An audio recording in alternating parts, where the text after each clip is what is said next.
कैसे हुई 51 शक्तिपीठों की स्थापना, आइए जानते हैं। ब्रह्मा के पुत्र प्रजापति दक्ष की पुत्री सती से भगवान शिव का विवाह हुआ। कुछ समय बाद दक्ष को पूरे ब्रह्मांड का अधिपति बना दिया गया। इससे दक्ष में अभिमान आ गया। वह अपने आप को सर्वश्रेष्ठ समझने लगा।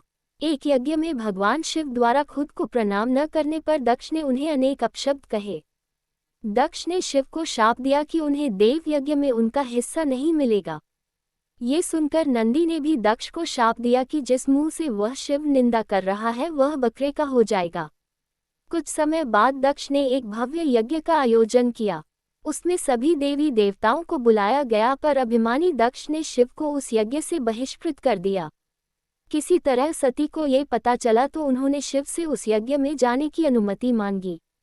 पहले तो शिव ने उन्हें समझाया, पर जब वे नहीं मानी तो उन्होंने सती को वहां जाने की अनुमति दे दी। सती अपने पिता के घर पहुंची तो दक्ष ने उनसे आंखें फेर लीं। सती यज्ञ में शिव का भाग न देखकर रुष्ट हो गई और सभी को बुरा भला कहने लगी। ये सुनकर दक्ष ने भी शिव निंदा प्रारंभ कर दी।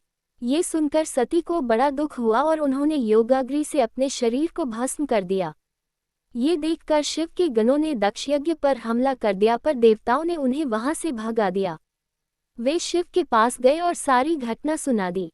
ये सुनकर शिव को बड़ा क्रोध आया। उन्होंने अपनी एक जटा को उखाड़कर जमीन पर मारा, जिससे वीरभद्र और महाकाली प्रकट हुए।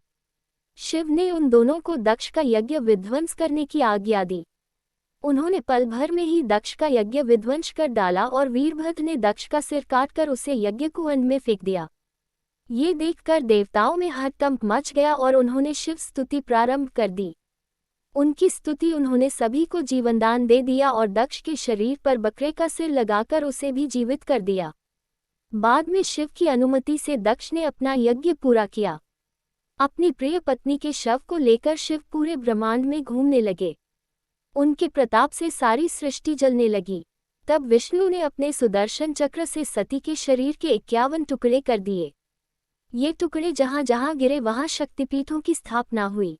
तब सती का पूरा शरीर कटकर गिर गया तो भगवान बहुत दुखी हुए और कैलाश पर जाकर एकांत में समाधि ले ली।